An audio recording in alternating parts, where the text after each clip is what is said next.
Alright, we're back at the Star Trek booth here. We're with Sheldon from Digital Extremes, and we're talking about the demo we've just seen at the presentation. Guys, how is it? You've got the Star Trek license. What's the immediate thought? How do you bring that to gamers? Yeah, I mean, we're pretty excited about it because it's the first time for us as a company we've had this, kind of big, huge IP that everybody knows and loves.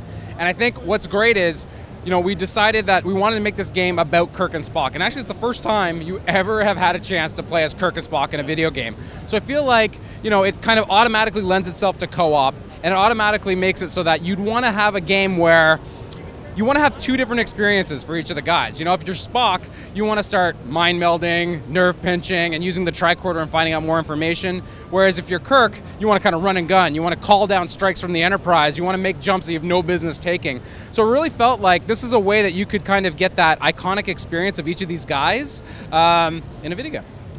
Did it just made logical sense? That's an awful pun, I've just realized. Logical sense to make this a third-person action adventure. Yeah, I mean, what we really wanted to do is, with a third-person game, with a kind of an action-adventure game, you have the possibility space to really do anything. You can go and you can wander around on the Enterprise. You can kind of go down to planets and you can explore and find out more about, new races and new technology. The way I like to characterize the game, I guess, is action-adventure, but I mean, for someone who, for a quick way to understand what it is, I'd say, someone took some Metroid Prime and they spilled it into my Uncharted. Because we really want the player to have that exploring, using the tricorder to find out more about alien races, but at the same time, we want to have that action and cinematic feel, that you'd love and you expect from a Star Trek game. Okay. You sort of mentioned the sort of exploration aspect of it. Is there an element of free choice of where you go and what you do, or is it more a case that exploration is within those away missions that you will be partaking in? Yeah, I think that's a better way to look at it. It's like, you're going to go on an away mission. For example, in our demo, you go down to a colony, a Vulcan colony, and if you remember from the last film, the Vulcan's home planet was wiped out. And so, the Vulcans have recolonized a new planet, and now you're beaming down because of a distress call. So now you go down there and you're learning the story of that planet by kind of going through, scanning, finding out, wow, oh my God, it's the Gorn. The Gorn have come and they've invaded this planet. And it's really cool because in the 2009 movie, J.J. Abrams basically wiped the slate clean. He made all the things that were old and had all these hardcore rules in Star Trek and let us kind of play with it. So now, as a developer, we get to make this entire race that you kind of saw in one episode of Star Trek, and we get to build it all out. And you get to see how they work, get to see their guns and their weapons and their technology, as well as kind of how they work. I was going to say, you went for the Gorn design for the reboot, Yep. Even more emphasizing the sort of lizard-like nature.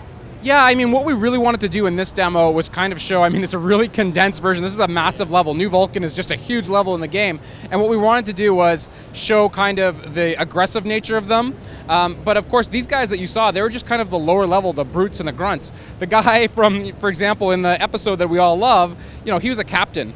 And so as they progress, obviously they get more intelligent, they have more tactics, and they actually have characterizations that you're going to meet. And what we noticed in the demo as well was there's particular points where either Spock or Kirk will be grabbed and held down, and you have to make that sort of stun shot. Yep. And it seemed to be there's a generous time scale there for you to make the shot.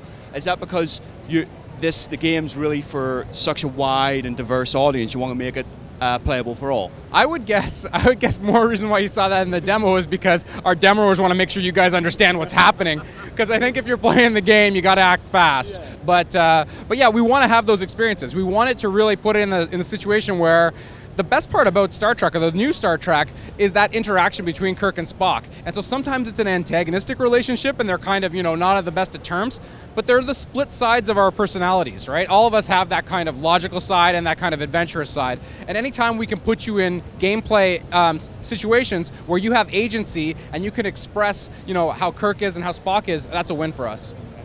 And in designing visually, Enterprise, obviously enough, you've got the schematics and how it looked in the movie. For the wider world, though, it's got that very beautiful, clean, clinical sort of style.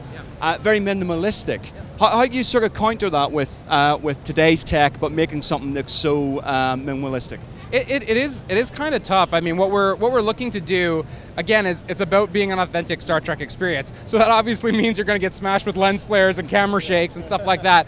But it also means that, like, even New Vulcan, it has to have a look that is believable for a world that's being terraformed by Vulcans. And so everything that we do in the game, we have a reason for. And so the demo that you saw, the cleanness of New Vulcan and the way it's kind of slowly being terraformed, that's intentional design. Okay. Do you get to pilot the Enterprise in this? Wouldn't that be cool? That would be lovely. Yeah, that'd be cool. That'd be lovely. Yeah, cool. Cool. I could go on for the rest of the day. Yeah, we'll just go back and forth. Dude. All right. Voice acting. Yeah. How much fun was it getting these guys back on board? Oh man, it's so amazing. I mean, we've got the whole cast, and that was really exciting for us because for the longest time in our demo, we had guys from The Office being Kirk and Spock, and you can imagine how poor our Scotty, Spock, and Kirk were. So as soon as you get, Zach Quinto comes in and he's reading the Spock lines, he's like, you know what? Spock wouldn't sound like this. I want to say it like this instead. And they add that another, that extra level that helps sell that camaraderie. And these guys are coming right off the second film to do this, so they're really in sync with their characters, and it really shows. I was going to say, I mean, the previous generations of Star Trek, the guys have had a long time to sort of get to know the characters. These folks really have only been doing one movie. Was there a sense that they're, even themselves, they were trying to still feel out what their characters were? I'm sure they would be better able to answer that than me. I would just say that we were really impressed with the performance, and we were really impressed because we were shooting video of them while they were doing it, just for our own selves, for reference and things like that. And that's what I said. I thought it was, it's just so pro that they're like, they read a line, and they're like, I hear that line, I read it, and you guys wrote a great line here, but that's not what Kirk would say here.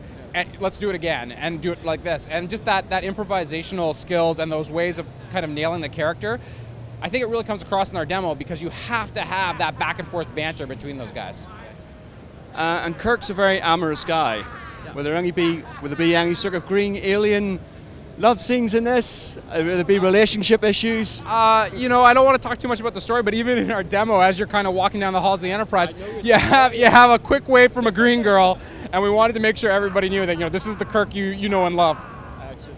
Well, finally, just to wrap up, when should players expect to get their hands on with it, and what formats? Right, so we're beaming up in. Oh God, I can't. I'm sorry. To be fair, I dig Logical. I think you're allowed one as well.